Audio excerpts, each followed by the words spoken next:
Польши, Португалии, Федеративных Штатов Микронезии, Республики Молдовы, Республики Корея, Румынии, Самоа, Сингапура, Словакии, Словении, Тимора-Лешти, Тринидада и Тобаго, Турции, Украины, Фиджи, Финляндии, Черногории, Чешской Республики, Чили, Швейцарии, Швеции и Эквадора. Решение принимается.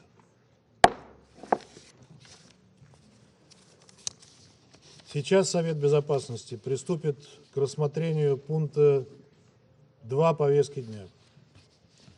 На рассмотрении членов Совета находится документ С-2022-155, текст проекта резолюции, представленного Австралией, Австрией, Албанией, Андоррой, Антигуой и Барбудой, Багамскими островами, Белизом, Бельгией, Болгарией, Боснией и Герцеговиной, Ботсваной, Венгрией, Гватемалой, Германией, Грецией, Грузией, Данией, Доминиканской Республикой, Ирландией, Исландией, Испанией, Италией, Канадой, Кипром, Колумбией, Коста-Рикой, Кувейтом, Латвией, Либерией, Литвой, Лихтенштейном, Люксембургом, Мальтой, Нигером, Нидерландами, Новой Зеландией, Норвегией, Панамой, Парагваем, Перу, Польшей, Португалией, Федеративными Штатами Микронезии, Республикой Молдовой, Республикой Корея, Румынией, Самоа, Сингапуром, Словакией, Словенией, Соединенным Королевством Великобритании и Северной Ирландии, Соединенными Штатами Америки, Тимором-Лешти, Тринидадом и Тобаго, Турцией, Украиной, Фиджи, Финляндией, Францией, Черногорией, Чешской Республикой, Чили, Швейцарией, Швецией и Эквадором. Сейчас это у нас, а потом я даю слово, правильно? Сейчас я объявляю, а потом даю слово. Совет готов приступить к голосованию по проекту резолюции, находящемуся на его рассмотрении. Сейчас я предоставляю слово тем членам Совета, которые хотели бы выступить с заявлениями до голосования. Я предоставляю слово представителю Соединенных Штатов.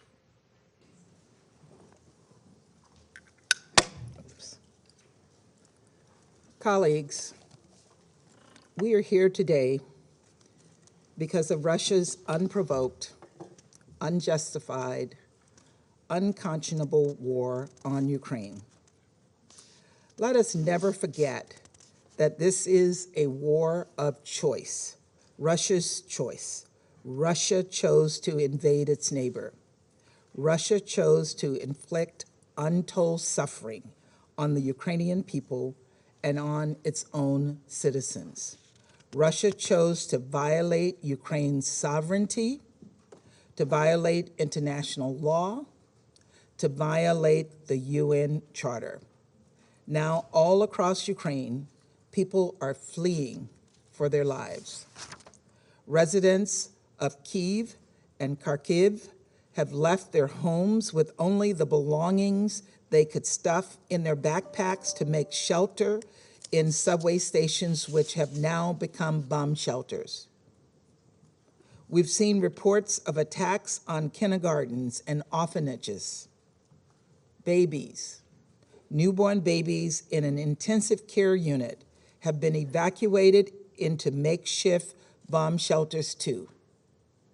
We have seen heart-wrenching images of fathers sobbing as they say goodbye to their young children and sending their families away, as they send their families away to safety while they stay behind to defend their country.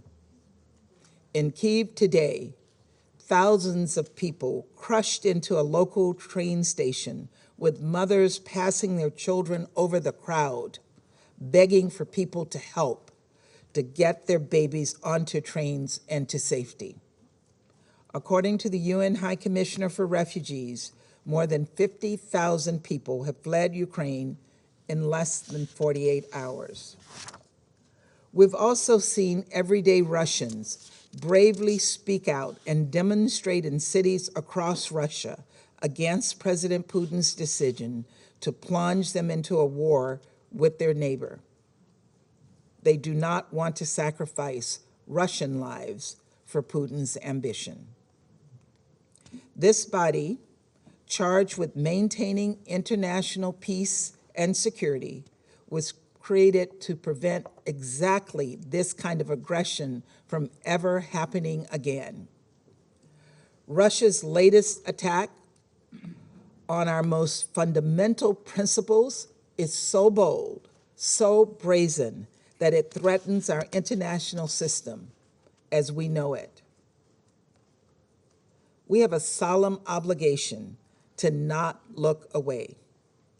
We believe to our core that the noble intentions of this institution should still have a place in solving 21st century problems and shielding our children and our grandchildren from the horrors of war. The horrors of war are exactly what our Ukrainian brothers and sisters are experiencing today.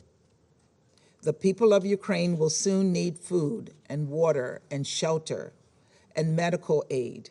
They will face displacement and lose everything they've worked to build. For these reasons, we and Albania, in consultation with our allies and partners, have proposed this draft resolution holding Russia to account for its aggression against Ukraine. This resolution condemns Russia's aggression. It reaffirms the sovereignty, independence, unity, and territorial integrity of Ukraine.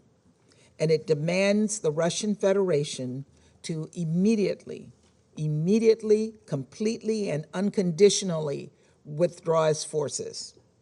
It also calls for the facilitation of rapid, safe, and unhindered humanitarian assistance to those in need in Ukraine and the protection of civilians, including those who are humanitarian personnel. Today, we are taking a principled stand against Russia's aggression in this council, but many of us are taking actions in our capitals to defend international law, including the UN Charter, and to impose severe consequences on Russia for its invasion of Ukraine.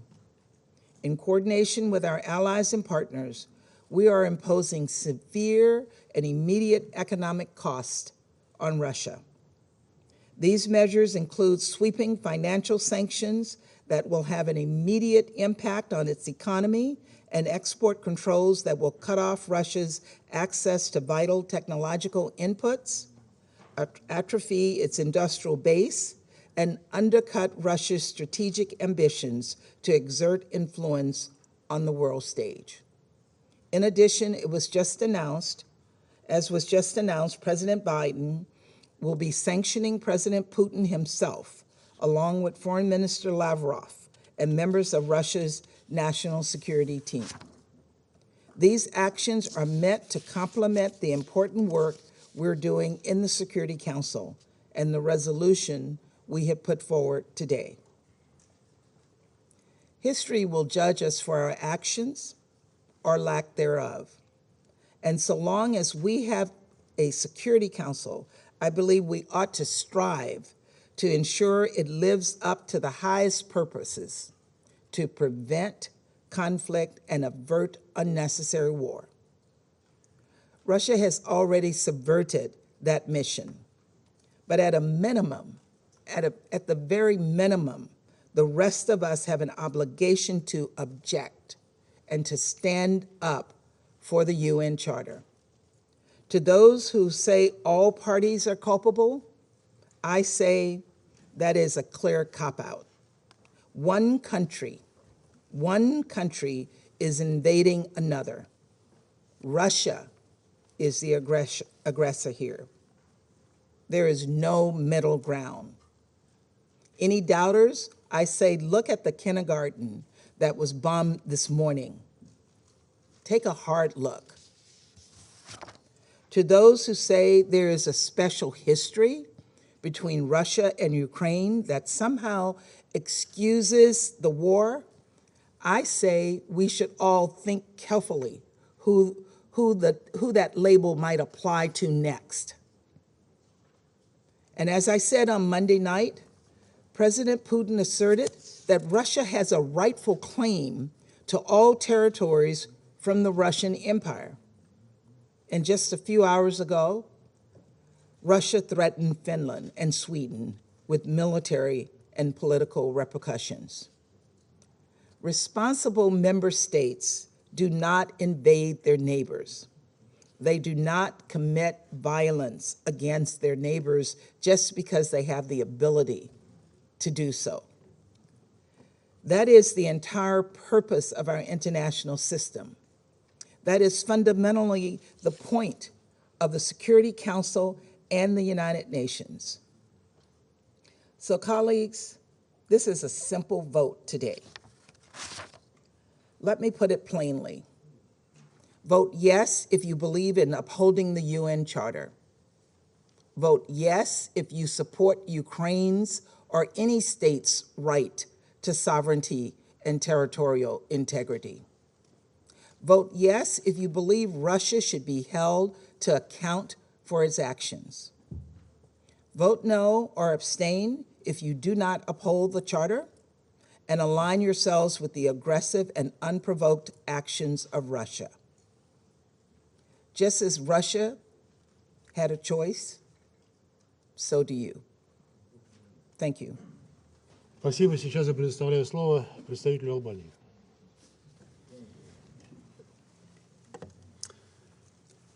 Let me start by stating that my delegation subscribes to what we just heard from the Ambassador of the United States. Dear colleagues, we are called today to express clearly and loudly where we, our states, stand individually and collectively with respect to international law that we have agreed to, with the principles enshrined in the UN Charter that we have agreed to, with the international norms we have commonly established to govern our relations as independent and sovereign countries, as peace-loving nations, as responsible international actors. As we speak, Ukraine is being bombed, people are being killed, a country in Europe is being destroyed by a more powerful country, its neighbor, that has decided it wants to turn the historic clock backwards. A permanent member of the Security Council to whom the world has given power and trust to decide on peace and security. Instead, that country has decided to rule and inflict death. With its unprovoked aggression, Russia is not only inflicting untold pain and causing an unprecedented humanitarian situation in Europe, it has stained the UN Charter with innocent blood. It is burying the Charter under the rubble of destruction in Kiev and other cities in Ukraine. We must say no, and it is not too late to stop this madness. Dear colleagues, the resolution that Albania and the United States, together with many partners, have presented condemns Russia's actions, underscores that Russia must immediately cease its use of force against Ukraine and withdraw its forces. It calls upon Russia to abide by the Minsk agreements.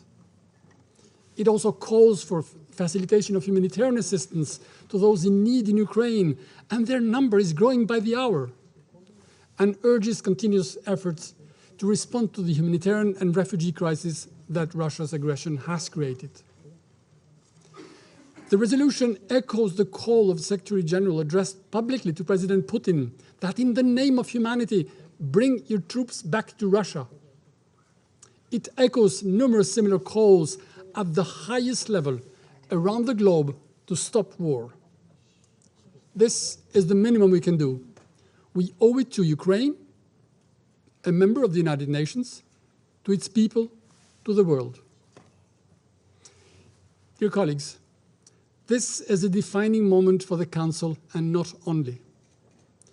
This is a day that will be long remembered on one single aspect, and our children, the future generations will know who stood up for respect of human life, for international law, for rules, for solidarity with Ukraine, so that children, young girls, women and men, just human beings, live their life free, in peace and in dignity. And who did not. This is not a moment to look away. This is a moment to speak, and we call on the members of the Council to support the text so that we say no to aggression, we say no to an unprovoked war, we say no to the domination of a country by a more powerful one. And I thank you. Спасибо. Сейчас я предоставляю слово представителю Соединенного Королевства. Thank you. The UN Charter begins with a solemn invocation to peace. We, the peoples of the United Nations, determined to save successive generations from the scourge of war. That conviction has been the touchstone of the work in this chamber since 1945. We must not forget that our fundamental purpose here is to protect people and their futures, to protect people from violence and conflict that destroys lives. As we speak, women and children in Kyiv, young families in Odessa, pensioners in Kharkiv, and civilians all over Ukraine are sheltering from Russia's military onslaught. First, Russia claimed this was all Western hysteria. Then they said it was about Donetsk and Luhansk. Now they are bombing Kiev. We have seen dreadful images of Russian tanks crushing civilians in the Ukrainian capital. A country of 44 million people is being attacked on all fronts. Colleagues, the resolution we are voting on today is a message to those people that the world is on your side and stands with the Ukrainian people. It's a message to the world that the rules we built together must be defended, because otherwise, who might be next? It's a message to Russia as well, to the brave Russian citizens who are protesting a war they do not want. This resolution demands an end to this war. Colleagues, President Putin has launched a massive invasion of Ukraine. His aim is to remove its government and subjugate its people. No fog of war is thick enough to obscure a truth this clear. This is not self-defense under Article 51. It is naked aggression. It is an unprovoked, unjustified war, and this Council must condemn it. Thank you. Спасибо. Сейчас я предоставляю слово представителю Габона.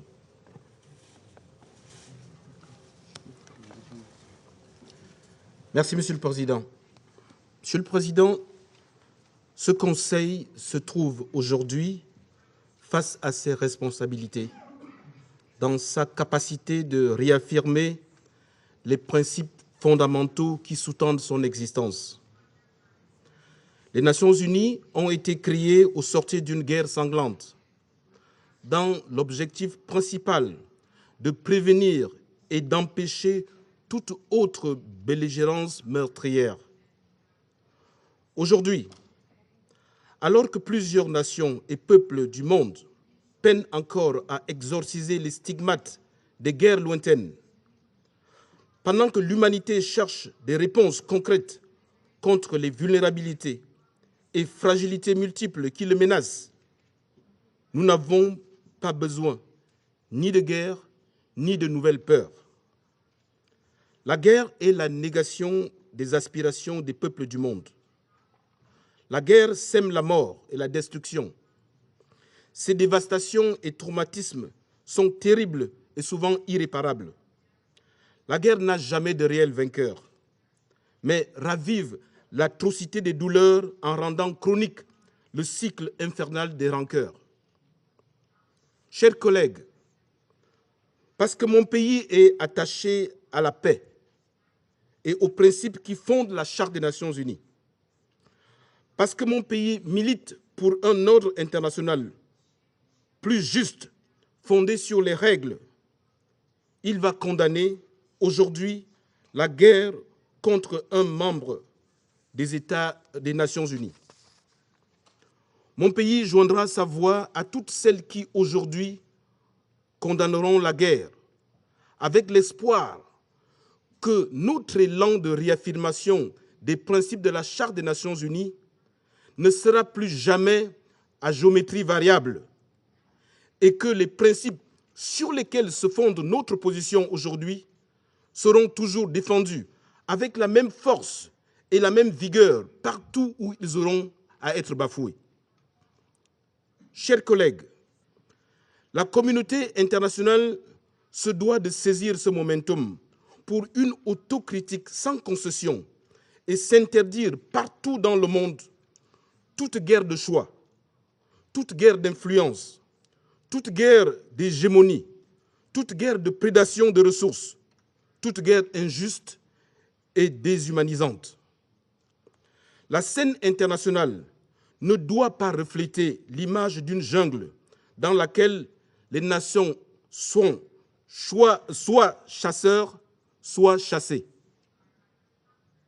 Monsieur le Président, pour terminer, nous voulons réitérer notre appel à un cessez-le-feu immédiat et à la désescalade.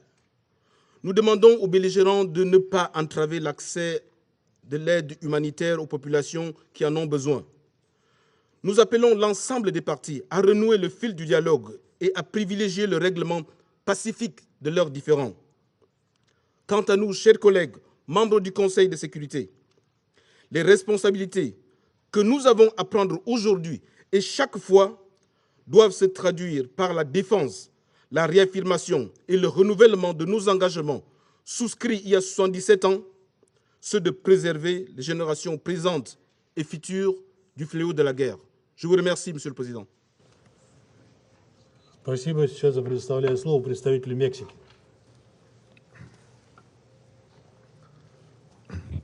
Muchas gracias, señor presidente.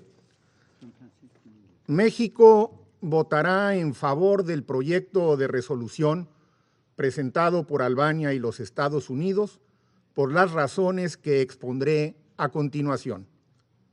Primero, estamos ante la invasión de un país soberano por parte de otro, lo que representa una flagrante violación al artículo 2, párrafo 4 de la Carta de la ONU y constituye, además, una agresión en los términos de la resolución 3314 de la Asamblea General, adoptada por todos los miembros de las Naciones Unidas. Segundo, México ha sufrido en carne propia 4 invasiones a lo largo de su historia como Estado independiente. 2 por parte de Francia y 2 por parte de los Estados Unidos. La primera intervención de los Estados Unidos en 1846 derivó en la pérdida de casi la mitad de nuestro territorio nacional de entonces. Tercero, México ha condenado siempre todo acto de agresión, como dejó constancia con su protesta en la Sociedad de Naciones por la anexión de Etiopía y Albania por parte de Italia y la anexión de Austria por parte de Alemania. Cuarto, nuestro repudio al uso de la fuerza nos llevó a convocar en 1945 la Conferencia Interamericana sobre los Problemas de la Paz y de la Guerra en la Ciudad de México, para llegar a la conferencia de San Francisco con una posición regional clara y definida en torno a este tema. Quinto, la política exterior de México es pacifista. Desde que se fundó la ONU, mi país ha defendido y defenderá ante esta organización y en todos los foros la proscripción de la amenaza o el uso de la fuerza en las relaciones internacionales.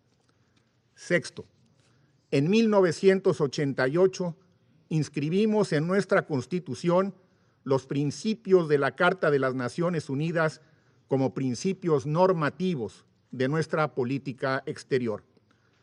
Por lo anteriormente expuesto, México condena los actos de agresión perpetrados por la Federación de Rusia en contra de Ucrania. Llamamos a las partes al cese inmediato de las hostilidades. Reconocemos la soberanía, la independencia política y la integridad territorial de Ucrania y respaldamos los esfuerzos del secretario general de la ONU en la búsqueda de una solución diplomática para evitar que avance el sufrimiento de la población civil. Señor presidente, como resultado de nuestra experiencia histórica y por mandato constitucional, México apoyará el proyecto de resolución que nos ocupa. Muchas gracias. Спасибо. Сейчас я предоставляю слово представителю Бразилии.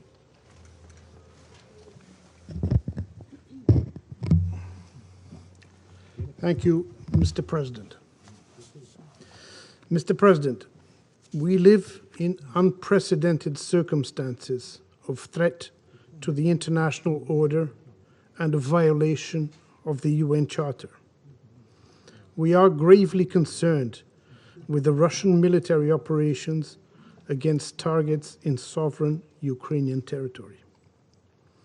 We believe the Security Council should strive to show a united resolve in pursuing diplomatic solutions to all threats to international peace and security, and seek agreement also on the Ukrainian crisis.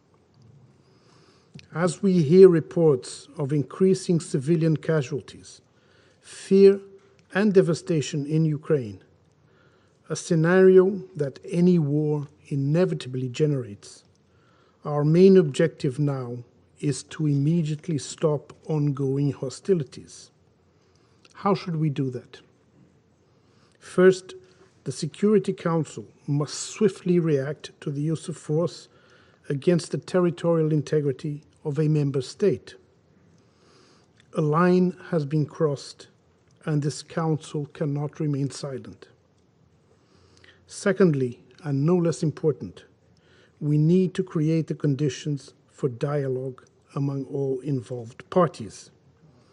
The world cannot afford a point of no return where parties see military victory as the only avenue to end conflict.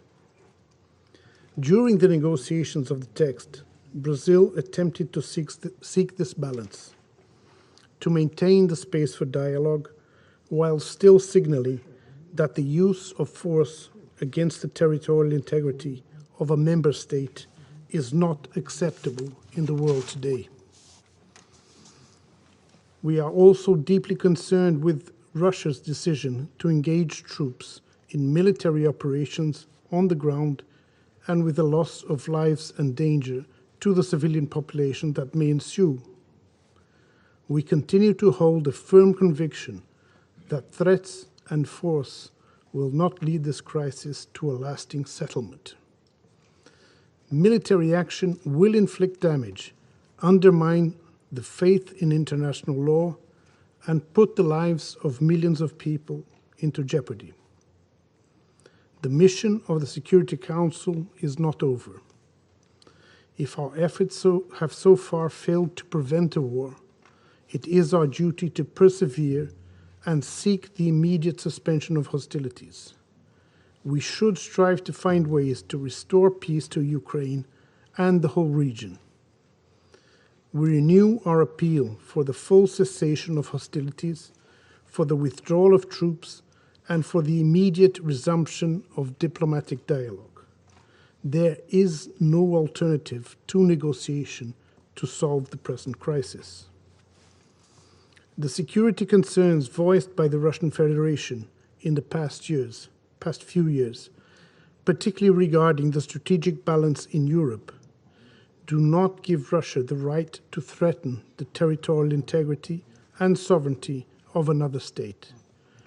The Security Council has a legitimacy to debate and, with the goodwill of all, adopt measures to redress this dangerous situation.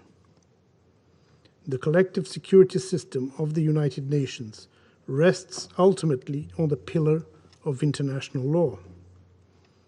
The sovereign equality and the territorial integrity of UN member states are not hollow words.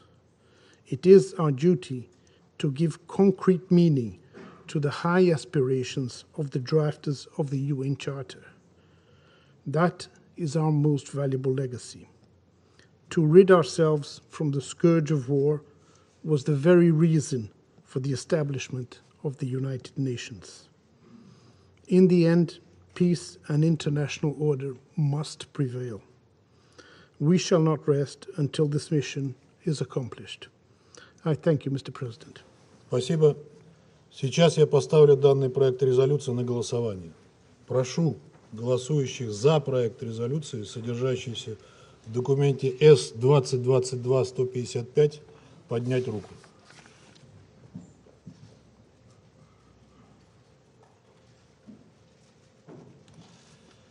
Кто против? Кто воздержался? Результаты голосования следующие. 11 голосов за, 1 голос против, 3 воздержалось. Проект резолюции не принимается, поскольку против него проголосовал постоянный член Совета Безопасности. Сейчас я предоставляю слово тем членам Совета, которые хотели бы выступить с заявлениями после голосования. Я предоставляю слово представителю Албании. Dear colleagues, we deeply regret the decision of the Russian Federation to veto the resolution. The Council lost a precious opportunity to show to the world its unity, its power, its usefulness. Instead, it was blocked, it was taken hostage. We are disappointed but not surprised, and this is not the end of our efforts. We will continue to work with the UN member states, with those who stand for rules and not chaos, with those who base their relations with others on respect and not contempt. We will continue to condemn this aggression, call for ending this senseless war. Russia may inflict damage, kill people, overthrow a legitimate government, try to destroy Ukraine, but as history teaches, it will never be able to kill freedom. Instead, Russia will be held responsible for the consequences of its actions. It is already facing worldwide condemnation. It will face sanctions, as we heard, and restrictions, just like the suspension of its rights in the Council of Europe today. But it will not be able to destroy European security, nor will it be able to throw the world back. We stand and will stand with Ukraine. And as announced today by Prime Minister Rama, Albania, in its tradition, is ready, if needed, to shelter Ukrainians fleeing the war. In conclusion, let me reiterate that Albania supports the sovereignty, territorial integrity of Ukraine within its internationally recognized borders. And I thank you. Спасибо. Сейчас предоставляю слово представителю Соединенных Штатов.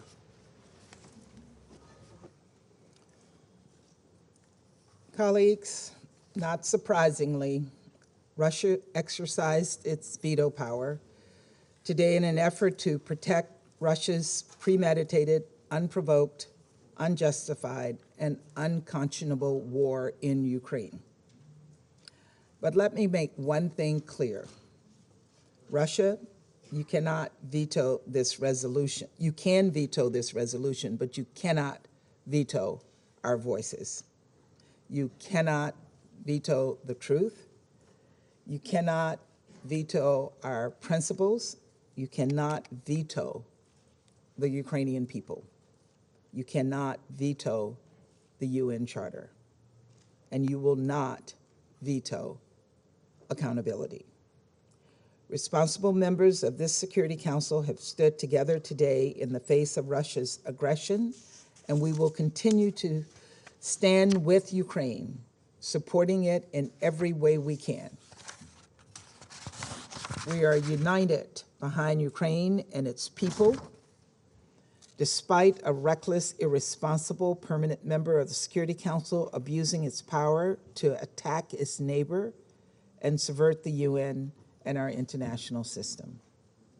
This vote showed which countries truly believe in supporting the core principles of the UN and which ones deploy them as convenient catchphrases. This vote showed which Security Council members support the UN Charter and which ones do not. We will be addressing this matter in the General Assembly, where the Russian veto does not apply, and the nations of the world can, will, and should hold Russia accountable and stand in solidarity with Ukraine. Before I conclude, I want to commend the true and tremendous courage we are seeing from the Ukrainian people. I want to thank the Ukrainian permanent representative who is here with us today. Earlier today, President Biden spoke with President Zelensky and personally commended the brave actions of the Ukrainian people who are fighting to defend their country. He also conveyed ongoing economic, humanitarian, and security support being provided by the United States, as well as our continued effort to rally other countries to provide similar assistance.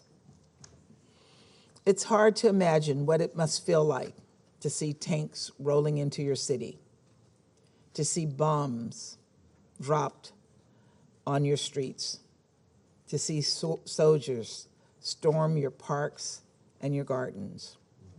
But in the face of all of this, everyday Ukrainian people are taking extraordinary actions to protect their children, to protect their country, to defend everything they hold dear.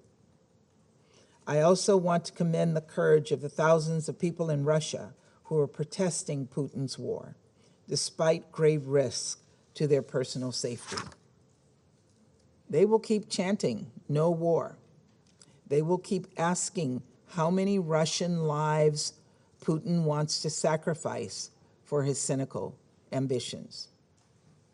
As we move forward, I hope more member states take their cues from this courage and honor all of this bravery with more of our own. Thank you. Спасибо. Сейчас я предоставляю слово представителю Индии.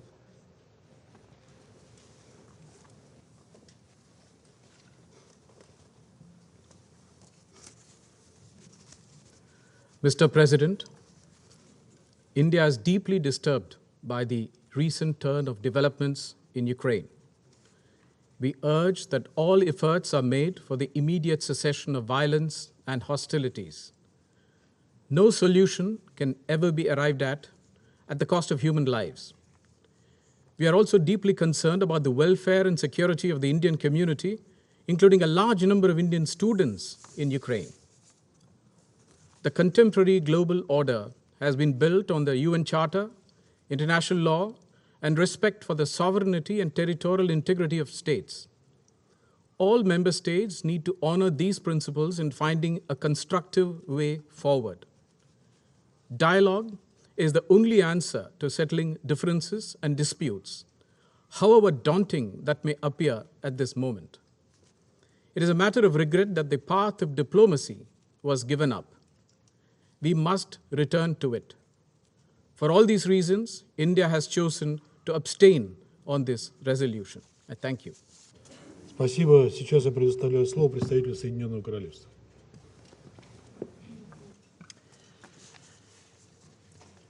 Colleagues, a large majority of the Council has just voted in favour of a resolution aimed at stopping war. The resolution has not been adopted only because of the single veto of the permanent member of this council who is perpetrating that conflict. Russia claims that its invasion of Ukraine is in self-defense. This is absurd.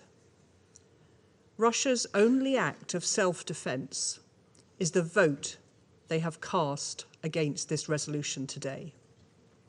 Make no mistake, Russia is isolated. It has no support for the invasion of Ukraine.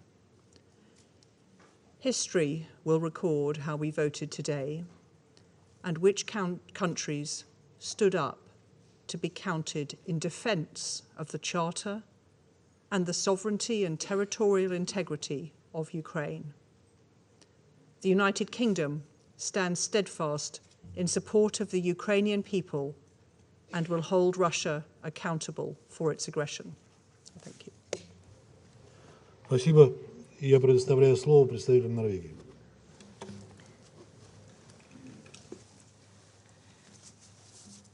President, Norway voted in favor of the draft resolution. We deeply regret Russia's veto. Preventing an ending act of aggression is a direct responsibility of this Council. A veto cast by the aggressor undermines the purpose of the Security Council. It is a violation of the very foundation of the UN Charter. Furthermore, in the spirit of the Charter, Russia as a party should have abstained from voting on this resolution. On Wednesday, as we sat here in the Council chamber, we could see the shocking first images of what now amounts to a full-scale Russian invasion of a free and independent UN member state. We can only imagine the hardship the people of Ukraine is going through. With their tanks, missiles, bombs, planes, warships, and cyber attacks, the Russian Federation's aggression not only violates the independence, sovereignty, and territorial integrity of Ukraine, it also constitutes a serious breach of international peace and security. Russia has disregarded the very core principle of the rule-based world order that the United Nations has stood for since the Second World War. Let me be absolutely clear. Norway insists that the Russian Federation immediately, completely, and unconditionally stops all fighting and withdraws all of its forces from the territory of Ukraine. Russia must respect the principles and purposes of the UN Charter. Norway expresses full solidarity with Ukraine and the Ukrainian people in the face of Russian aggression. Indeed, we already see the dire consequences for civilians, with casualties and injuries of large numbers of children, women, and men. We fear increased suffering in the time ahead, with potentially large numbers of casualties and extensive destruction of civilian infrastructure, such as schools, medical facilities, water, and electricity plants. We see fighting unfolding in and around urban areas. We are deeply concerned about the long-term and protracted harm to the civilian population caused by such warfare, including by the use of heavy explosive weapons. We already see mass displacement. This will only increase, together with trauma, family separation, and missing persons. The situation is a tragedy, both for individuals and the Ukrainian society at large. The parties to the conflict in Ukraine must comply with their obligation under international law, including human rights law and international humanitarian law, and ensure the protection of the civilian population and detainees. Space for neutral and impartial and independent humanitarian action must be protected to ensure safe, rapid, and unimpeded humanitarian access to those in need. We condemn in the strongest possible terms Russia's military aggression against Ukraine. This Council must now carry out the great responsibility of its mandate and act in a determined and united manner to stop the ongoing aggression against a UN member state. We also condemn Belarus for facilitating these attacks. Norway will join our allies and partners in swift and concrete countermeasures. This includes the alignment of Norway to the intensified sanctions of the European Union. Let me conclude by reiterating Norway's unwavering support for Ukraine's sovereignty, territorial integrity within its internationally recognized borders. Thank you. Спасибо. Сейчас я предоставляю слово представителю Ирландии. Mr. President, Ireland voted in favour of the draft resolution presented by the United States and Albania in response to the flagrant violation of the UN Charter, of international law, and of the sovereignty and territorial integrity of Ukraine by the Russian Federation. The Russian Federation has turned its back on diplomacy. It has spurned genuine offers of dialogue and rejected repeated calls from the international community for de-escalation. Instead, it has launched an unjustified and unprovoked attack on Ukraine, an attack that continues today to rain death and destruction on Ukraine and its people. We condemn these actions outright. In casting our vote today, we do so in full solidarity with the people of Ukraine. This Council has a responsibility to act in the face of conflict, to protect international peace and security, to uphold the principles the world agreed upon in response to the utter devastation of the Second World War. This is not a responsibility that Ireland takes lightly, yet it is one that we were prevented from discharging today in spite of the clear and declared will of the great majority of this Council's members. Mr. President, we deeply regret the use of the veto today by the Russian Federation. The veto is an anachronism which has no place in today's world. The use of the veto to block Council action is always unacceptable. Its use today in blatant defence of military aggression is reprehensible. However, the veto in no way obscures the plain facts of Russian aggression against Ukraine, nor will it hinder the international community's response to Russia's blatant breaches of international law, as demonstrated by the broad co-sponsorship of today's resolution by the wider UN membership. In this context, Ireland strongly supports the comprehensive sanctions announced by the European Union yesterday. We stand ready to support further measures if Russia does not reverse course. Mr. President, the unfolding horror of recent days is a tragedy for the people of Ukraine, and one which evokes nightmares that the people of Europe fervently hoped had been consigned to a blood-stained history. Only dialogue and diplomacy offer escape from these nightmares. We call on Russia to end its aggression against Ukraine today, to turn away from war and choose the path of dialogue and diplomacy. This is the right path, and the time to take it is now. Thank you. Спасибо. Сейчас я предоставляю слово представителю Франции.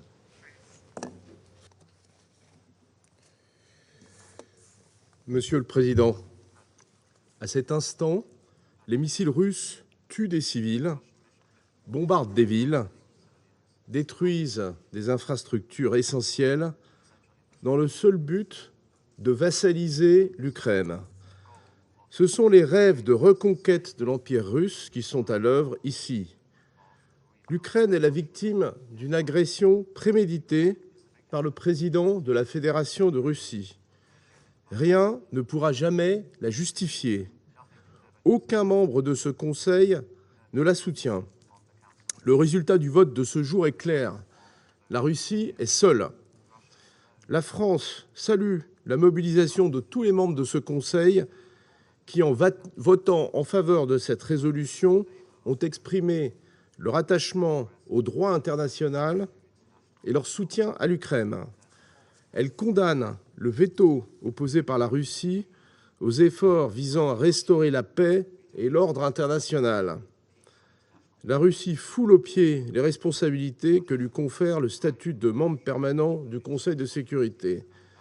Elle instrumentalise la Charte des Nations Unies pour en violer les principes les plus fondamentaux. Monsieur le Président, au sein des Nations Unies et dans toutes les enceintes, la France continuera de se mobiliser avec ses partenaires pour soutenir l'Ukraine et le peuple ukrainien. Je vous remercie. Спасибо. Сейчас предоставляю слово представителю Ганы.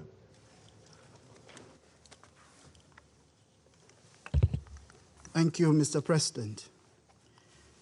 Ghana voted in favor of the draft resolution on the situation in Ukraine, which did not pass, because that is the minimum duty we owe to the Charter, the peoples of the world, and in particular the government and people of Ukraine as a member of this Council. We joined the 10 other members of the Council in seeking to deploy in the strongest terms the Russian Federation's invasion of Ukraine, because that act breaches Russia's obligation as a member of the United Nations. Its obligation to respect the provisions of Article 2, Paragraph 4 of the Charter. By not refraining from the use of force in its relations with Ukraine, the Russian Federation had chosen to violate without justification the sovereignty, political independence, and territorial integrity of Ukraine, even as several world leaders had appealed for dialogue to find a peaceful settlement of the situation. The Russian Federation's actions, which have assailed the purposes and principles of the Charter of the United Nations, have threatened the global order and the balance of peace and security. We have also taken note of the Russian Federation's letter presented to the Council that seeks to indicate that its use of force against Ukraine was in self-defense, but dismiss it in the face of its all-out military action against Ukraine. We are pained by the unnecessary and rising number of deaths that have been occasioned by the invasion, and we call on the Russian Federation to immediately withdraw its forces from Ukraine and to recommit to dialogue and diplomacy.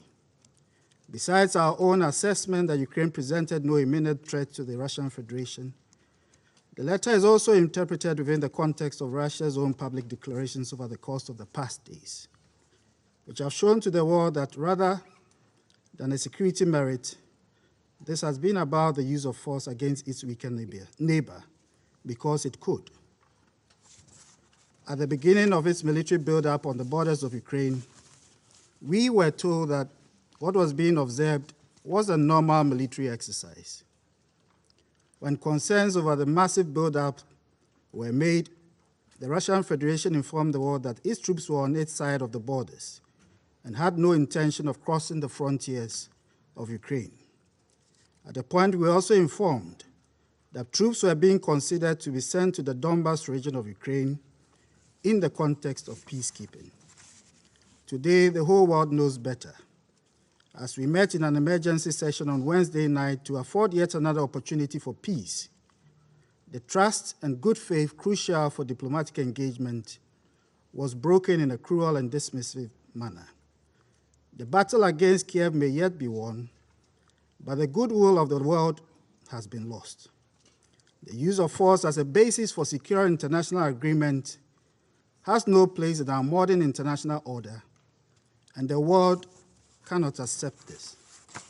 Ghana is deeply disappointed by the actions of the Russian Federation, a permanent member of the Security Council. Its actions have fallen short of the higher standards expected of all those states that are considered as the enduring guardians of international peace and security. Indeed, for those members of the Council with a special privilege, there is also special responsibility. I reiterate Ghana's full support for the sovereignty, political independence, and territorial integrity of Ukraine, in accordance with the Charter. At a time that the world looked up to the Council to send a strong message that threats and use of force against other states are unacceptable, we have been unable to do so, not because there is no broad agreement to do so, but because the way and manner the Security Council has been structured to function has constrained us. The present situation creates difficult choices, which we all must consider and carefully reflect upon as we proceed with the long-standing efforts to reform the United Nations Security Council and how it operates. Fortunately, the ongoing process in the General Assembly provides an opportunity, and all member states must genuinely commit to that process. If we fail to act proactively, our inactions would cost us permanently. Before concluding, let me indicate Ghana's continuing concern over the situation of the civilian populations in all parts of the internationally recognized borders of Ukraine, as well as the welfare of more than 1,000 Ghanaian students and several nationals in that country.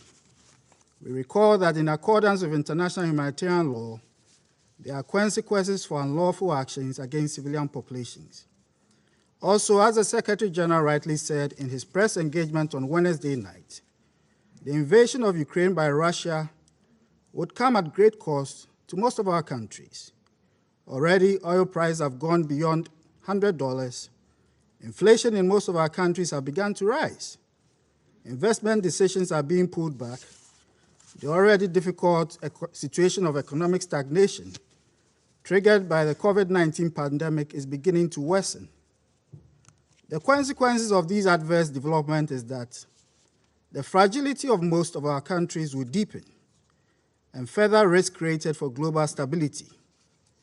The actions that have taken place against Ukraine are therefore far-reaching and require even greater solidarity.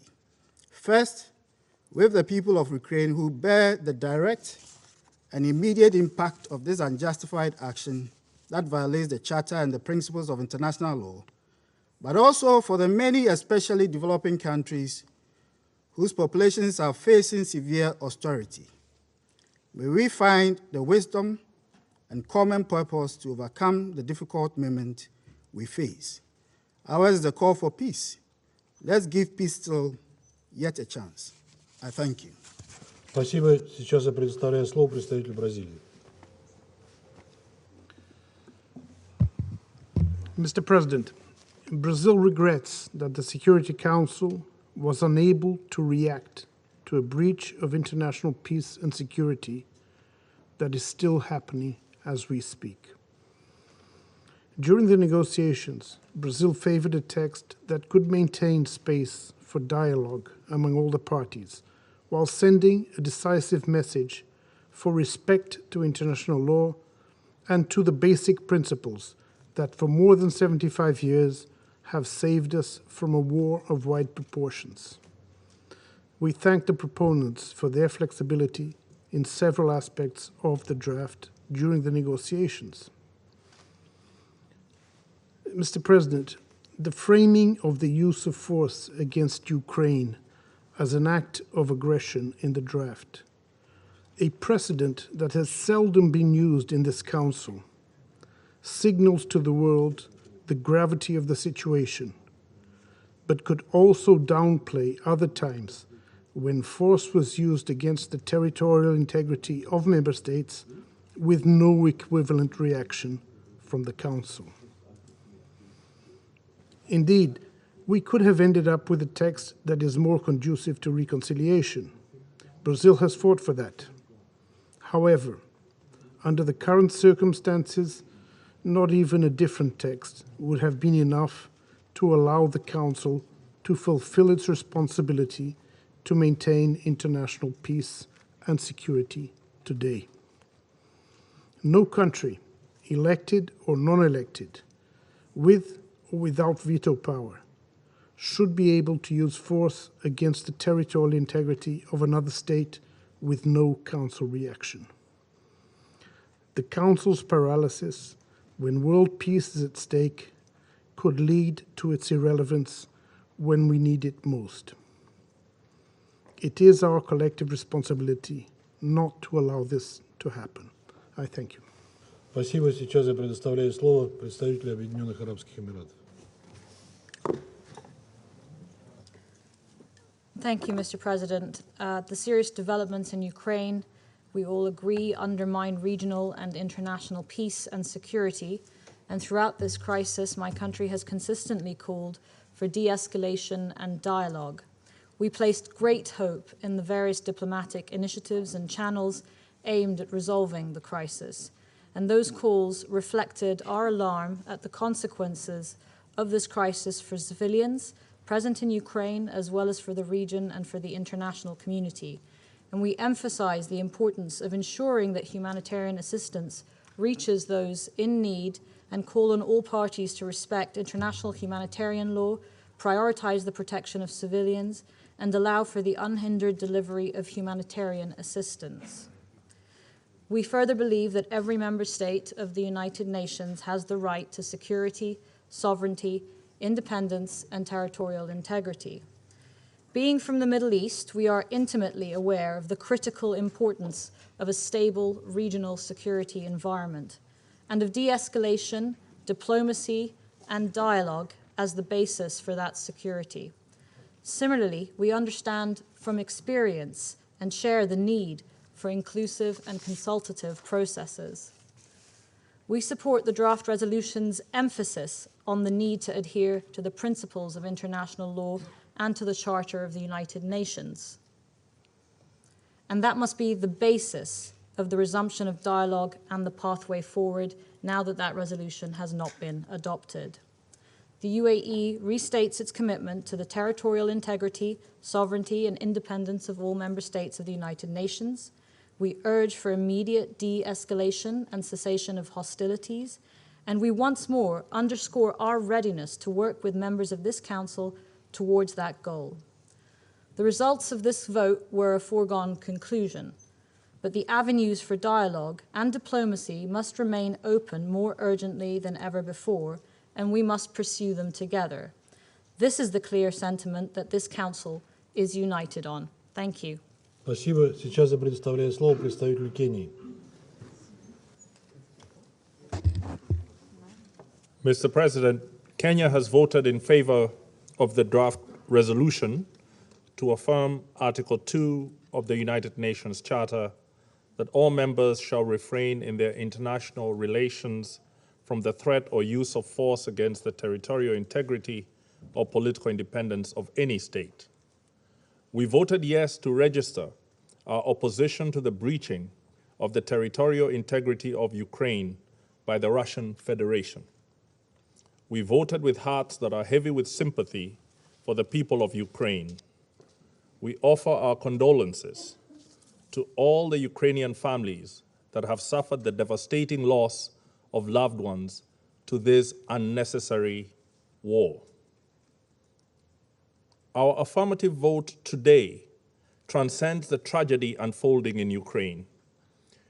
We voted yes, also having in mind the justifications for past interventions by other powerful states, using resolutions from this very Council that seriously compromised international peace and security. Even as deserved condemnations ring out today about the breach of Ukraine's sovereignty, history's condemnations are allowed silence in this room. We cannot help but recall that Africa's Sahel region is in terrible turmoil due to the hasty and ill-considered intervention in Libya a decade ago. On that occasion, the African Union sought more time for diplomacy. Its counsel was ignored, and what resulted was not peace or the safety and security of the Libyan people. Instead, terror was unleashed on African peoples in the countries to the south of Libya. There have been yet other actions of similar magnitude that have brought us to this unfortunate pass. Today, the precious fabric of our charter lies torn and trampled and threatened with further harm if there is no urgent and visionary leadership with a faith in diplomacy pushing in the opposite direction. If the United Nations Charter could speak for itself, it would vote for this resolution to affirm its central role in safeguarding our collective peace. It would remind all members of the Security Council and the United Nations that the Charter contains the tools for the pacific settlement of their disputes by negotiation, inquiry, mediation, conciliation, arbitration, judicial settlement, resort to regional agencies or arrangements, or other peaceful means of their own choice. By failing to adopt this resolution, we deeply regret that the Security Council has failed to stop the infringement of the sovereignty of a member of the United Nations. I thank you. Спасибо. Сейчас я предоставляю слово представителю Китая. 谢谢主席先生。主席先生，中国对乌克兰局势的最新发展深表关切。局势发展到今天这一步，是中方不愿看到的。中国一贯根据事情本身的是非曲直决定自身的立场，主张尊重各国主权和领土完整。联合国宪章的宗旨和原则应当得到共同遵守。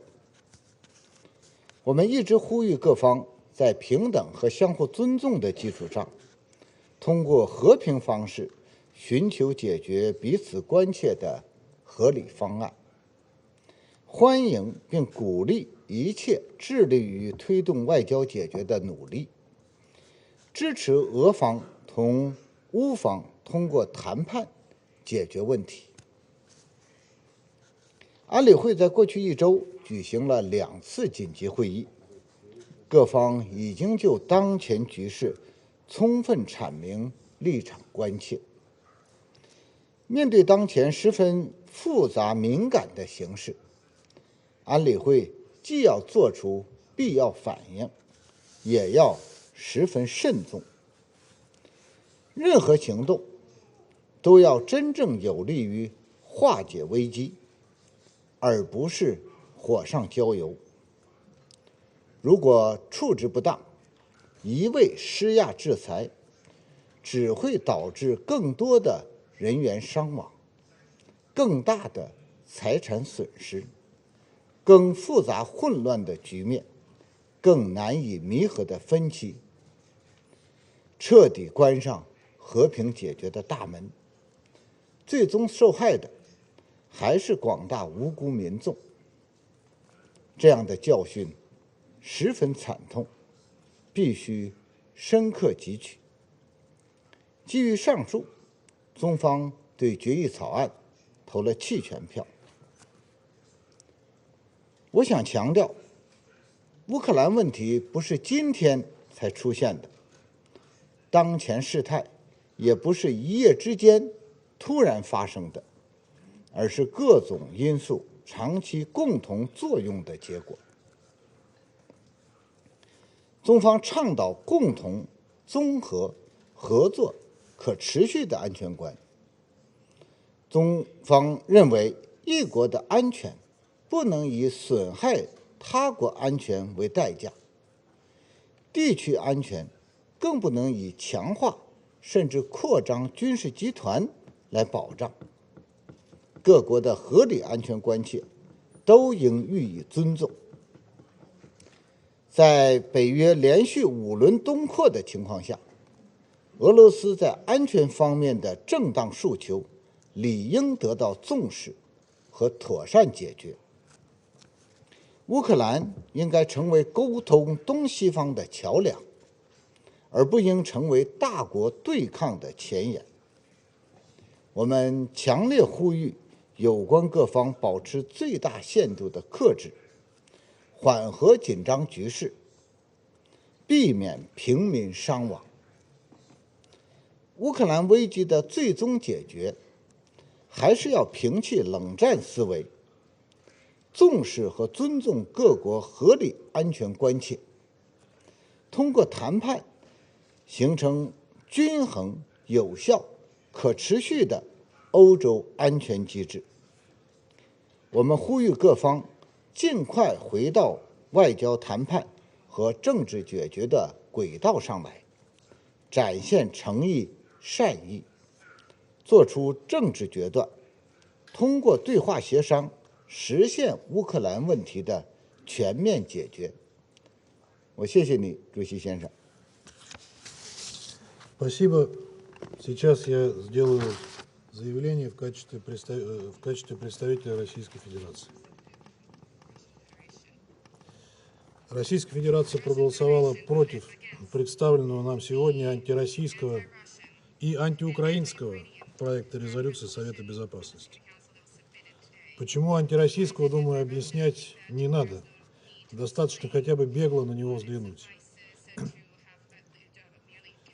Почему антиукраинского? Потому что этот документ, вне всякого сомнения, противоречит коренным интересам украинского народа, поскольку пытается спасти и закрепить на Украине ту систему власти, которая подвела эту страну к трагедии, длящейся вот уже как минимум 8 лет. Благодарим тех, кто не стал поддерживать этот проект. Не стану отвечать тем, кто только что обвинял Россию в злоупотреблении правом вето. Главная причина нашего негативного голосования – это не то, что есть в проекте, а то, чего там нет. Если бы его авторы попытались придать ему хотя бы отдаленно напоминающий сбалансированный документ вид, они не оставили бы за скобками вопросы, о которых нельзя забывать в контексте украинской проблемы. В частности, за скобками осталось то, как пришедшая к власти в результате неконституционного госпереворота в Киеве в феврале 2014 года майданная хунта развязала войну против жителей востока страны, обстреливая мирные кварталы из пушек и систем залпового огня и сбрасывая на дончан и луганчан бомбы. Осталось за скобками то, как украинская власть при попустительстве своих западных покровителей последовательно и цинично уходила от выполнения минских договоренностей, стержневым элементом которых был прямой диалог с жителями востока страны. При этом размещенные на линии соприкосновения украинские каратели, прежде всего из радикальных и неонацистских батальонов, методично, день за днем, обстреливая жилые районы ЛНР и ДНР, убивая женщин, детей, стариков. Это, кстати, продолжается и сегодня. Только сегодня погибло 4 мирных жителя от рук украинских вооруженных сил. А как можно не упомянуть про леденящие кровь преступления укронацистов за эти 8 лет? Про заживо сгоревших протестующих против Майдана в Одессе? Про расстрел мирных протестующих на самом Майдане неизвестными снайперами? Расследование обеих этих трагедий майданный режим целенаправленно заматывал. При этом виновные в одесской трагедии известны и особо не скрываются. А вот альтернативные расследования и признание самих снайперов недвусмысленно подтверждают, что бойня на площади Независимости была провокацией лидеров Майдана. Мы специально провели в прошлом году неформальное заседание Совета Безопасности по формуле Ария по обоим этим сюжетам, чтобы дать коллегам по Совету Безопасности больше информации на этот счет. Однако в ответ в лучшем случае услышали от западных партнеров лишь штампованные клише о российской пропаганде. Какой текст резолюции по украинской теме может быть без этих упомянутых мною сюжетов? Хорошо было бы включить в проект и честную оценку роли в раздувании украинского кризиса наших западных коллег, которые не только стояли за майданным переворотом, но и фактически выдали Киеву карт-бланш на любые действия и шаги, немыслимые для любого цивилизованного государства. Здесь и вопиющая дискриминация русского языка и, соответственно, русскоязычных жителей, и прославление пособников Гитлера вкупе с запретом на чествование настоящих героев Украины, освобождавших ее от нацизма, и созданный религиозный раскол в этой стране. Под ваши сказки о торжестве демократии на Украине майданные власти и националисты занимались безнаказанными убийствами политических оппонентов, преследовали оппозицию, закрывали оппозиционные телеканалы, где можно было почерпнуть хотя бы относительную объективную информацию. 6 из таких телеканалов были закрыты только при Зеленском. А как забыть о накачке Украины оружием, из которого потом убивались мирные жители на Донбассе? Вы сделали Украину пешкой в вашей геополитической игре, не заботясь совершенно об интересах украинского народа. Ответственность за то, что происходит сейчас, лежит не только на нынешнем украинском руководстве, но и на вас, господа. И ваш сегодняшний проект резолюции – не что иное, как еще один ход в этой жестокой и бесчеловечной по отношению к Украине шахматной партии. Коллеги, сейчас весь эфир западных СМИ забит сообщениями о том, как мирное население Киева и ряда других украинских городов укрывается в бомбоубежищах и боится за свои жизни, спасаясь от обстрелов. Мы все искренне переживаем за наших соседей, призываем их не поддаваться на провокации. Президент Путин и Министерство обороны России четко заявили и ясно заявили, что удары по гражданским целям наноситься не будут. Но националисты уже используют мирных жителей в качестве живого щита. В частности, категорически осуждаем размещение националистами в жилых кварталах позиций артиллерии и систем залпового огня. Это прямое нарушение норм международного гуманитарного права, включая статьи 51 и 58 первого дополнительного протокола к Женевским конвенциям. Видим, как используют ситуацию в пропагандистских упражнениях западные политики и СМИ. Хочу спросить их, а где вы были 8 лет? Почему вас не трогали обстрелы и убийства на Донбассе? Почему вы вообще не замечали, что в ЛНР и ДНР проживают 4 с лишним миллиона жителей, которых вы в лучшем случае называли пророссийскими сепаратистами? Почему не одернули Порошенко, который сказал, что жители Донбасса будут гнить в подвалах? Или Зеленского, который называл их нелюдями и особами? Кстати, сказать не могу не отметить, что в пропагандистском угаре наши коллеги очень часто используют картинки из Донбасса, выдавая их за последствия так называемой российской агрессии на Украине. Таких фейков сейчас очень много. Такими фейками сейчас переполнен интернет и многие телеграм-каналы. Как и видеороликами о российских ударах по мирным кварталам, которые снимались в других регионах мира и к Украине отношения не имеют. На сегодня на это обратила внимание британская корпорация BBC, выпустив статью «Ukraine conflict. Many misleading images have been shared online». Здесь есть все.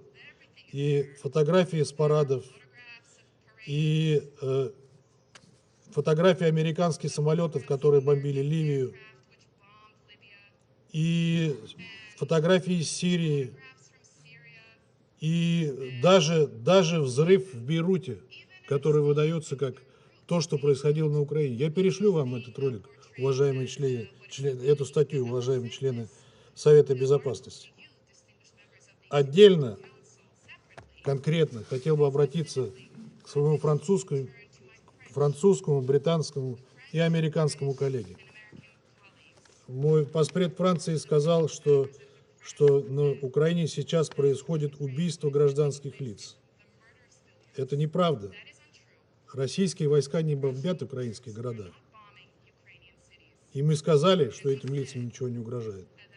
И нет подтверждения, достоверного подтверждения гибели гражданских лиц. По спреду Великобритании я хотел бы сказать, что то, что вы даете за то, что российская бронетехника давит мирных жителей, я видел этот репортаж сегодня. Хочу вам сообщить, что это из ролика понятно, что это тяжелый гусеничный зенитный комплекс, который называется «Стрела-10», который состоит на вооружении, который состоит на вооружении вооруженных сил Украины. На вооружении России таких комплексов нет. Они просто устарели. Вот такими фейками вы пользуетесь. Американские коллеги, хочу сказать, что это же касается и заявления о якобы разбомбленном детском саду. Это фейк. Нам, конечно, трудно тягаться с Соединенными Штатами в количестве вторжений к своим соседям. Я воздержусь от перечисления агрессий, которые совершили США за свою историю. Но вам ли читать нам мораль?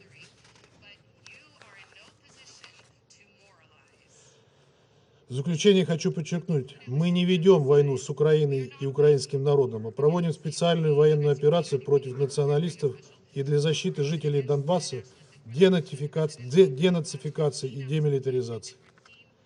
Эти задачи будут достаточно скоро выполнены, и украинский народ получит возможность вновь самостоятельно решать свою судьбу, живя в этом мире, при этом в мире, добрососедстве и сотрудничестве со всеми соседями. Сейчас я возобновляю свои функции председателя Совета Безопасности и предоставляю слово представителю Соединенных Штатов для дополнительного заявления.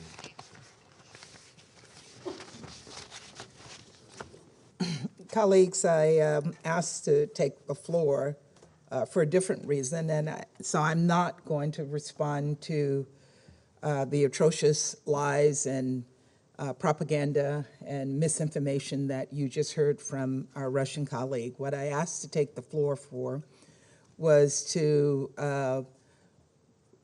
recall the names of some of our colleagues who were not named earlier due to the rapidly moving response to these events in Ukraine. Some of them were left off, who were sponsors of the resolution, and I'd just like to highlight their names because we so appreciate what they have done. Barbados, Croatia, Estonia, the Gambia, Grenada, Haiti, Jamaica, Japan, Kiribati, Lesotho, Marshall Islands, Monaco, North Macedonia, Palau, Papua New Guinea, and Suriname. I want to thank you and all of you for your support. We will continue to all speak in one voice in the days ahead to address the atrocious situation that we see happening every day on the ground, despite what we've heard from our Russian colleagues. I now thank you. Спасибо. Сейчас я предоставляю слово представителю Украины.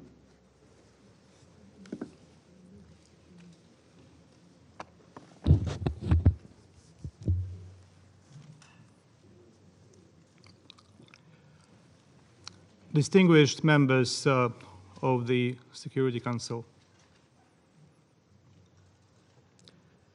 I will not dignify the Russian diabolical script that is rather a letter of application for an upscale seat in the hell by commenting it. I would like to use this opportunity to thank the parents of every ambassador here,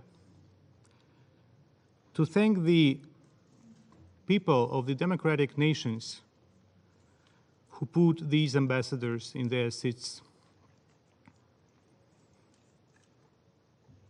to tell the children of those ambassadors that they should be proud of their parents,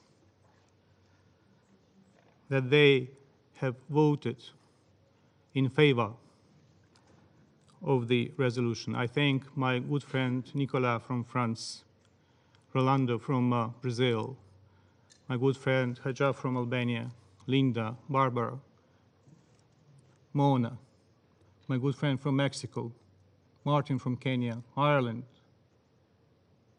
Ghana, Gabon. I think dozens and dozens of co-sponsors who would vote in favor of the resolution should they have a chance to vote, but they will have this chance in days to come.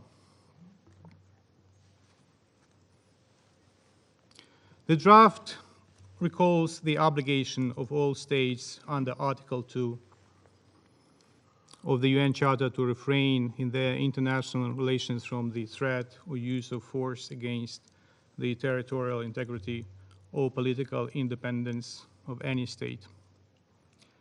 The draft called on Russia to stop its offensive against Ukraine. And the memories are very fresh.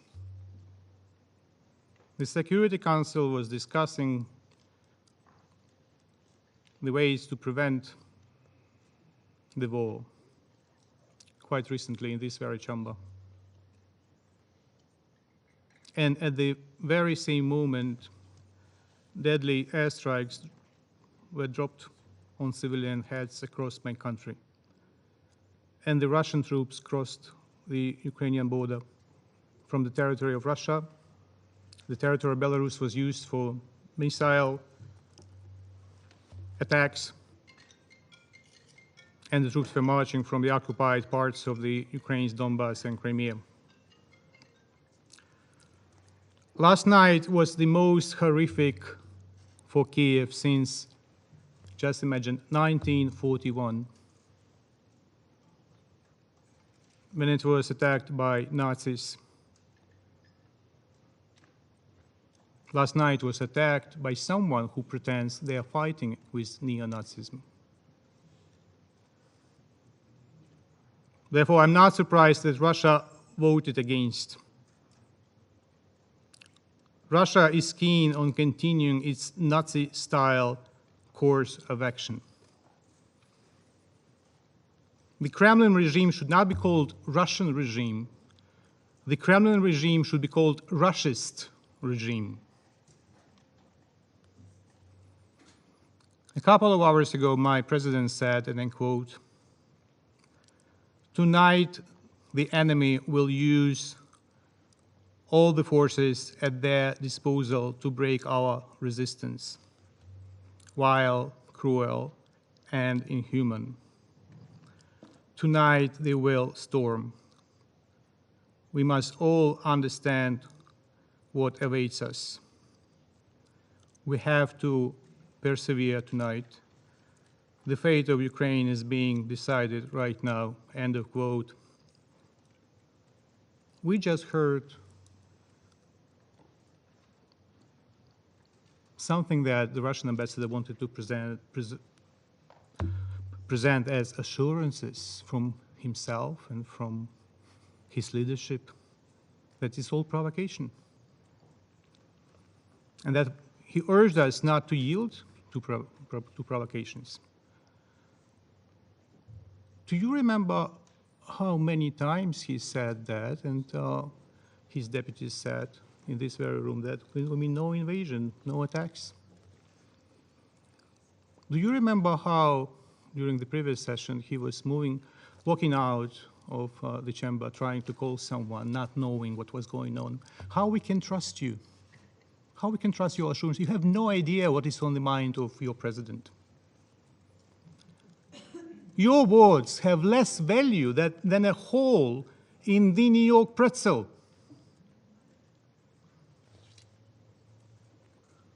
The Russian Federation that occupied by treachery the seat of the Security Council member in 1991 violates daily not only the Charter, but also the provisional rules of procedure of this Council.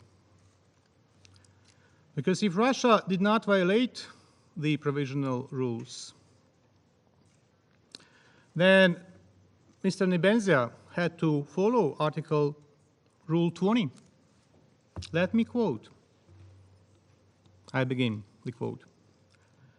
"For the proper fulfillment of the responsibilities of the presidency, he should not preside over the Council during the consideration of a particular question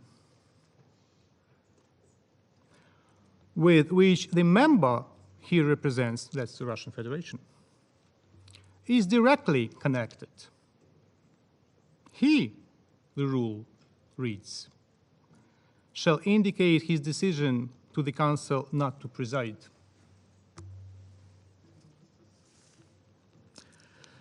So since the Council is not ruled by the current presidency by rules,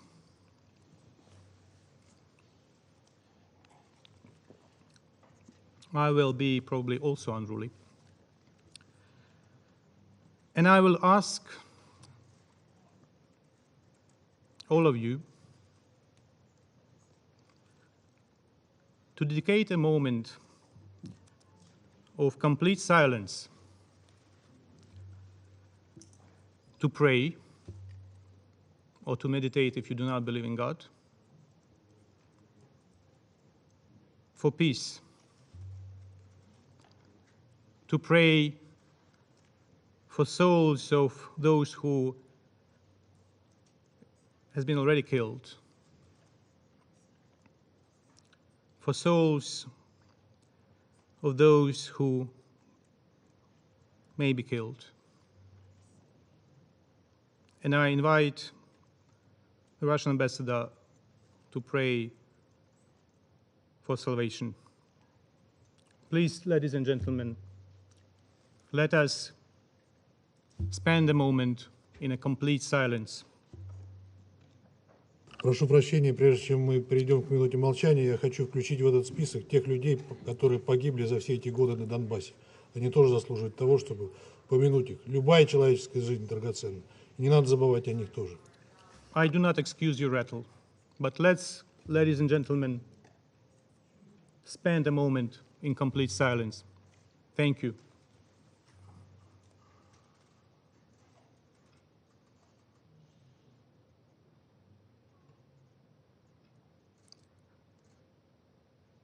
I thank you very much, ladies and gentlemen.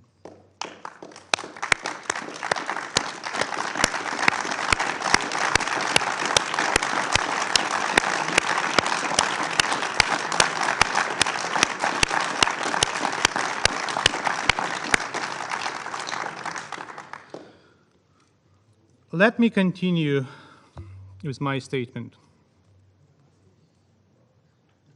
I'm saddened, however, that there is a small handful of members that seem to be still tolerating the war. Any complex historical context could not be used to justify what is going on.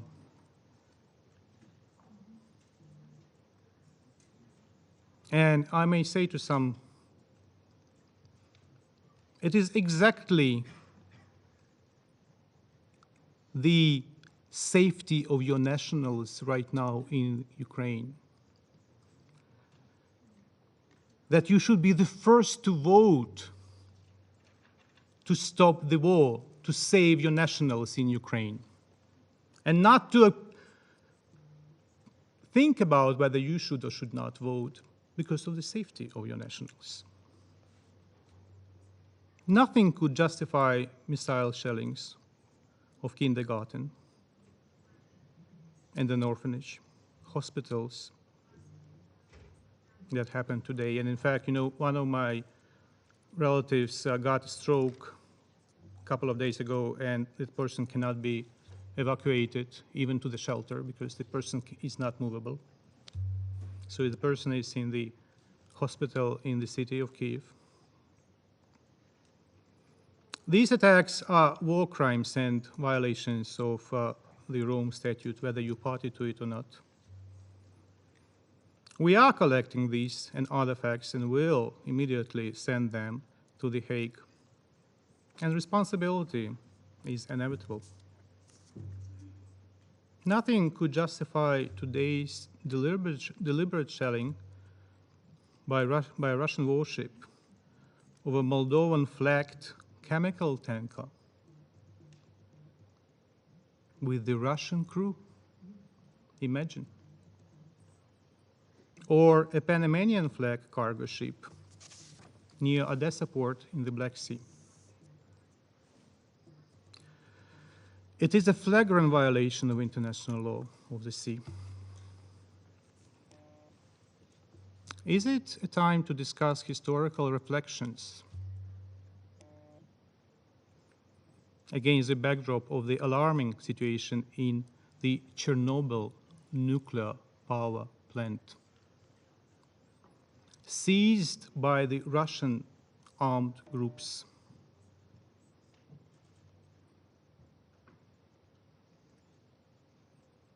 They detain the staff of the nuclear power plant, not allowing them to rotate as required by technical safety rules. Another matter of alarm that the control levels of gamma radiation, those rates in the exclusion zone, have already been exceeded because of the damage of the topsoil due to the movement of a large number of heavy military equipment, including tanks. And as a result, there is contamination by radioactive dust. Dear Security Council members, as of previous night, midnight, almost 140 persons were killed on the Ukrainian side and 316 persons wounded during, that was the first day of the Russian invasion. Many objects of civilian infrastructure were ruined. To stop the advance of the Russian tanks, a young gentleman, a hero, blew himself on a bridge. He killed himself to destroy the bridge, not to let the Russian tanks to go ahead.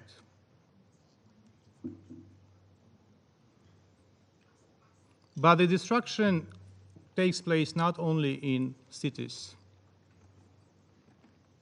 80% of infrastructure of the small town of Shastya, located on the government-controlled part of Donbass, have been completely destroyed, according to the local administration. Occasionally, the name of the town is translated as happiness. That's actually the name of the town. Shastya, happiness. What a grotesque irony. It speaks volumes what kind of happiness the Russian Federation is bringing to Donbass, to Ukraine, to other nations.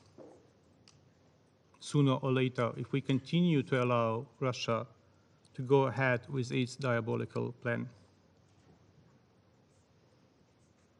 And rest assured, Ambassador, there will be no hospitality to your troops on our territory.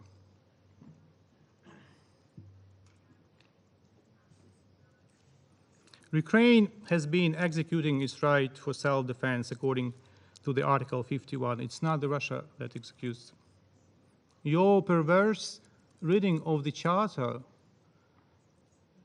is so sick that it's impossible to interpret. Calling occupational troops peacekeepers, claiming the right of self-defense, lunacy.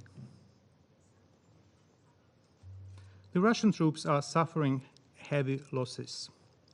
Aircraft, helicopters, tanks, trucks, and most importantly, personnel. You can stop the vote in this chamber. But what may stop the war is unfortunately the bodies and thousands of bodies of Russian soldiers that will be delivered to their mothers in Russia. whether you like it or not, because we have to defend our territories, we have to defend ourselves on our territory.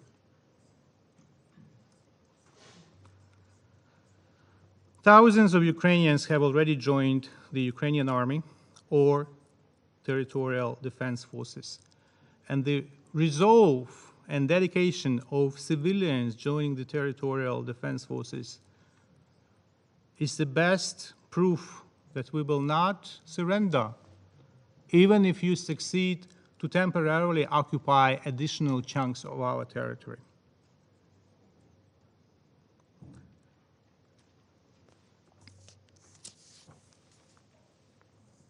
Ukraine has broken diplomatic relations with Russia, something that had to be done 8 years ago.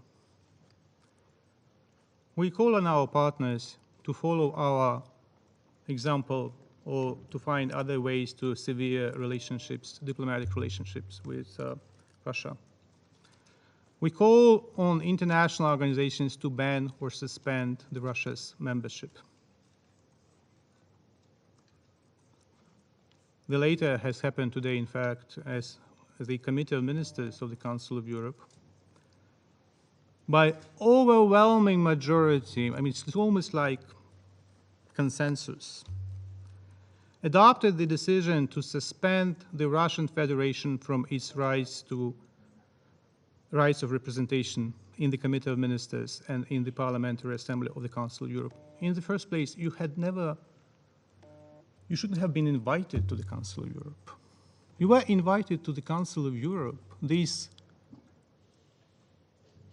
temple of human rights, in the middle of the Chechen War. In the very middle of the Chechen War, even before the Khasav-Yurt agreements.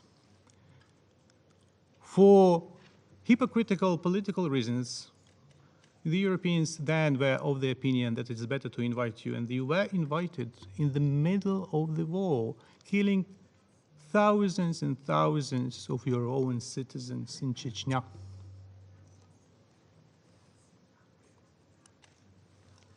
We count upon the proper reaction by the international community to medieval atrocities by Russia in Ukraine. For today, a number of countries have already imposed sanctions on Russia, and the burden must be heavy.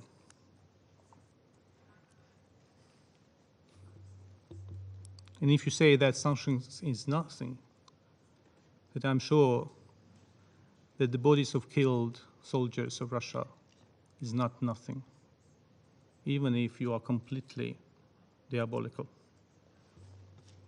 We are sincerely grateful to the UN for its prompt decision to support the humanitarian response in Ukraine, as well as we highly commend the UN efforts to encourage major humanitarian donors to make additional funding available.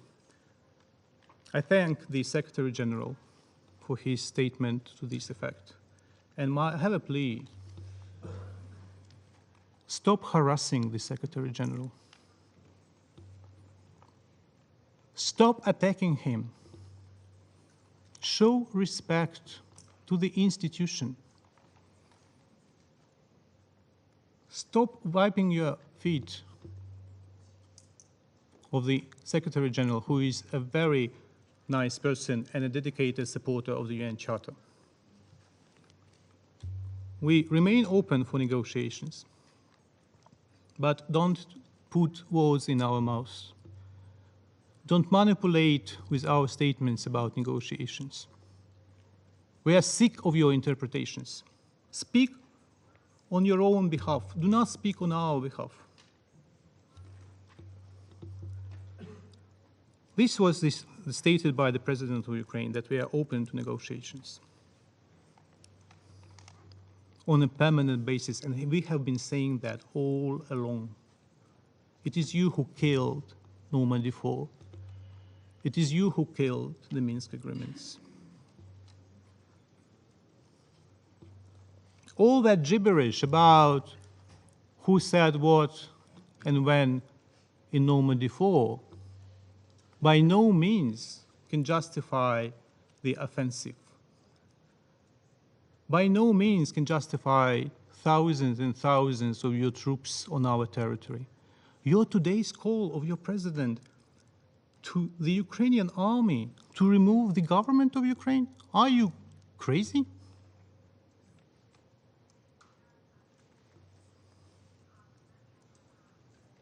Show respect for the core principles enshrined in the UN Charter. Sovereign equality, non-use of force or threat of force against territorial integrity, and political independence. In my opening remarks, I said that parents of ambassadors here, all ambassadors but you, are proud of their children. And children of the ambassadors are proud of their parents. It's so painful to think what your family think about you when you lie every day. The Russian people deserve peace, democracy. The Russian people deserve liberty, and they will have it. If not tomorrow, because tomorrow is not possible, then probably in near future. Thank you. Список ораторов исчерпан, но прежде чем мы завершим заседание, я хочу прокомментировать только одну вещь и успокоить членов Совета. Я много и мог бы прокомментировать выступление поспреда Украины. Я оставлю на его совести то хамство, которое он позволяет себе, выступая, и не буду говорить об этом. Это дело его совести. Но я хочу сказать одну вещь.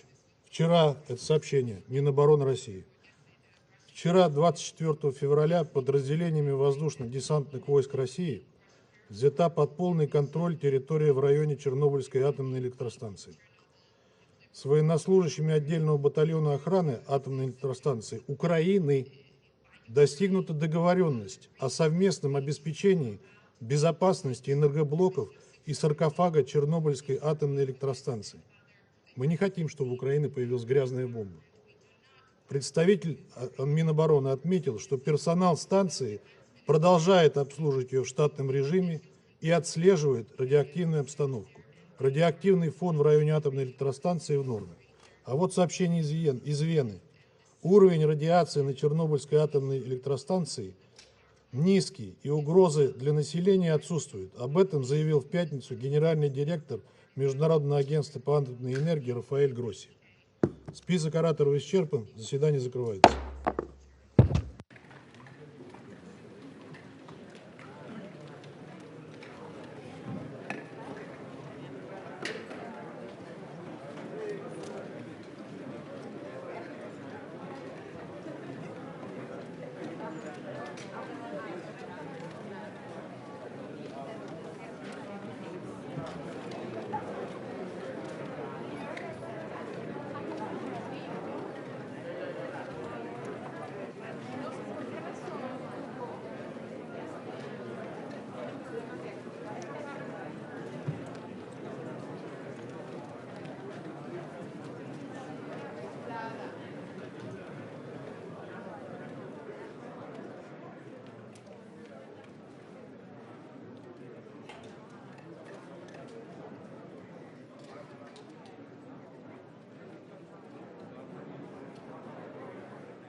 He will lead the coordination of all our efforts, including our humanitarian response on both sides of the contact line.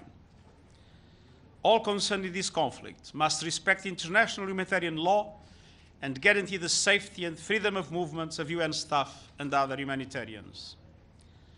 Especially in a moment like this, it is important to remember that the UN is not just the chamber behind me. It is tens of thousands of women and men around the world, feeding the hungry, vaccinating children, promoting development, protecting civilians in peacekeeping operations, mediating conflicts, supporting refugees and migrants, advancing human rights, standing, delivering, extending a lifeline of hope. The United Nations Charter has been challenged in the past, but it has stood firm on the side of peace, security, development, justice, international law, and human rights. Time after time, when the international community has rallied together in solidarity, those values have prevailed. They will prevail independently of what happened today. We must do everything in our power so that they prevail in Ukraine, but they prevail for all humanity. Thank you. Thank you very much. Mr. Secretary General, are you concerned about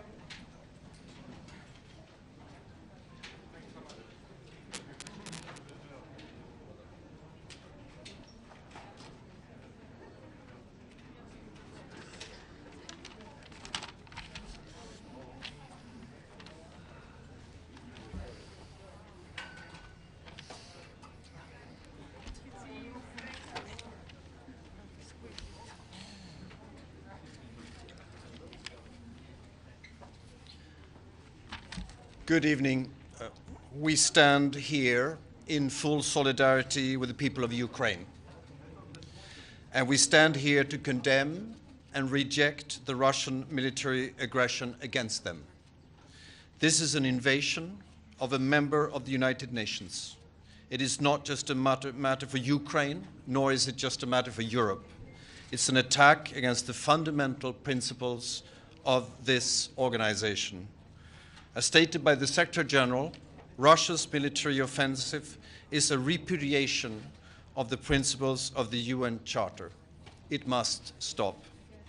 We deeply regret the use of the veto by Russia this evening to block the resolution that was presented today.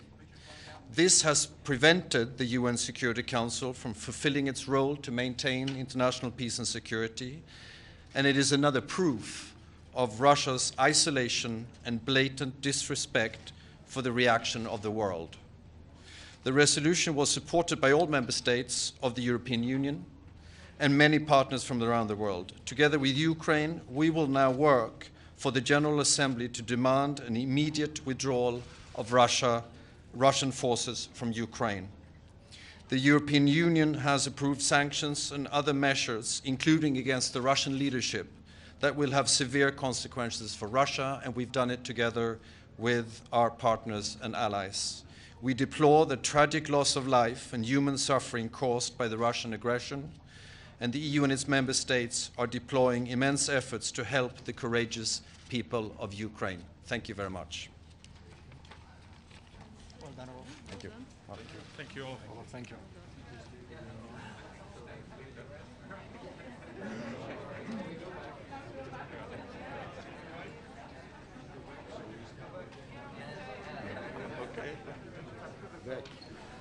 Bien, Ferit.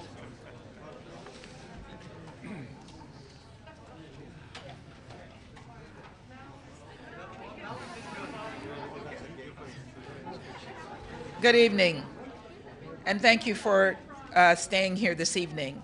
I will now read a joint statement on behalf of approximately 43, on behalf of dozens of allies and partners gathered here with me today.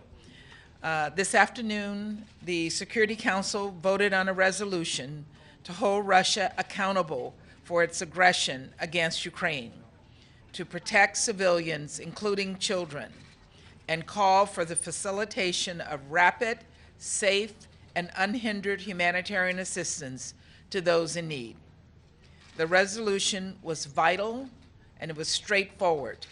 Fundamentally, it was about whether the countries on the Security Council charged with maintaining international peace and security believe in upholding the UN Charter. The UN Charter was written with the express purpose of preventing a war like the one President Putin just started. The war has brought, in just its first days, devastating losses of life, and Russia alone is accountable. President Putin chose to violate Ukraine's sovereignty. President Putin chose to violate international law, and President Putin chose to violate the UN Charter. President Putin chose to drop bombs on Kyiv, to force families to stuff their lives into backpacks and shelter in subway stations. President Putin is the aggressor here. There is no middle ground. We believe we have a particular responsibility to stand up to the violations of the UN Charter because Russia is a permanent member of the Security Council who is culpable.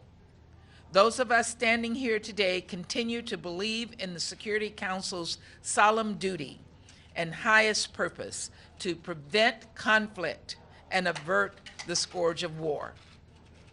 Russia has abused its power today to veto our strong resolution, but Russia cannot veto our words. And as I said in the Council, Russia cannot veto the Ukrainian people. Russia cannot veto their own people protesting this war in the streets, and Russia cannot veto the UN Charter.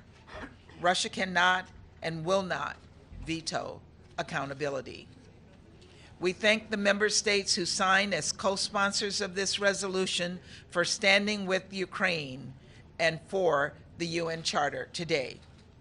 We will be taking this matter to the General Assembly, where the Russian veto does not apply, and the nations of the world will continue to hold Russia accountable.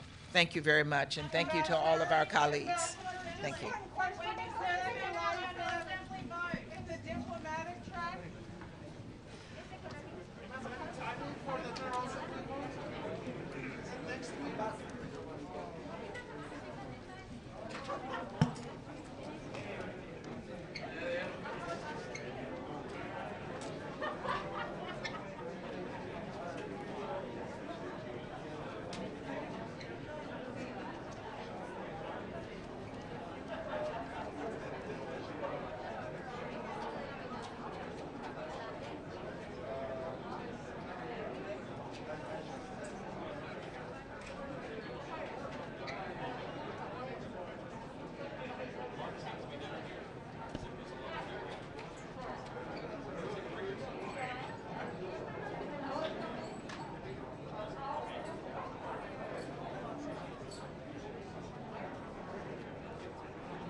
Good afternoon, good evening rather. Secretary General will make